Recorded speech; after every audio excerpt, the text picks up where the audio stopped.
Выплаты многодетным семьям, поддержка бизнеса, капитальный ремонт и не только. Около 40 вопросов рассмотрят парламентарии Коми в грядущую сессию. Сегодня отдельные темы разбирали на заседаниях комитетов. Каким выводом пришли, расскажет Ксения Лосева.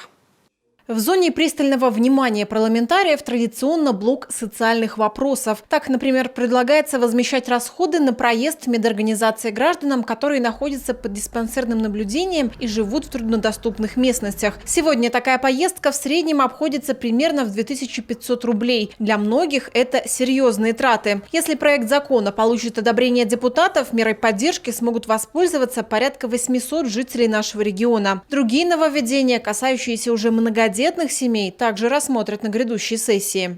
Закон дополняется статьями, предусматривающими право семей, имеющим 7-8 детей и семей, имеющих 6 детей, на получение единовременной социальной выплаты для улучшения жилищных условий на строительство или приобретение жилья. В муниципальных образованиях на учете стоит 13 семей, которые имеющих 7 или 8 детей, и 13 семей, которые имеют 6 детей.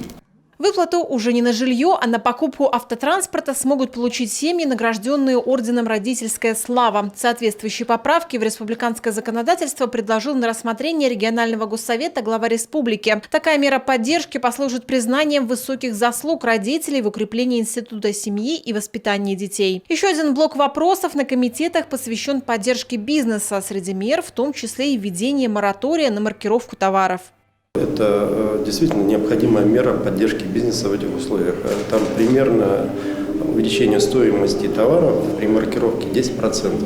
Но в силу того, что сейчас у нас определенные особые обстоятельства, и те товары, группа товаров, их 20, они достаточно уже на рынке известны, поэтому, скорее всего, эта мера не приведет к отрицательным последствиям, послужит только в интересах бизнеса и поддержит их в это трудное время. Еще один важный законопроект о реализации наказов избирателей. На реализацию 85 проектов из республиканского бюджета выделено 73 миллиона рублей. Необходимо активизировать взаимодействие с избирателями и наработать практику по исполнению наказов. Помимо этого, депутатам представили Сергея Мамонова. Он назначен на должность постоянного представителя Коми при президенте. Также от приставки ИО избавился и Владимир Казаков. Отныне он возглавляет Минфин. Владимир Викторович, я считаю, что это профессионал своего дела. Он достаточно долгое время проработал в системе ФНС Российской Федерации от муниципального уровня до регионального уровня.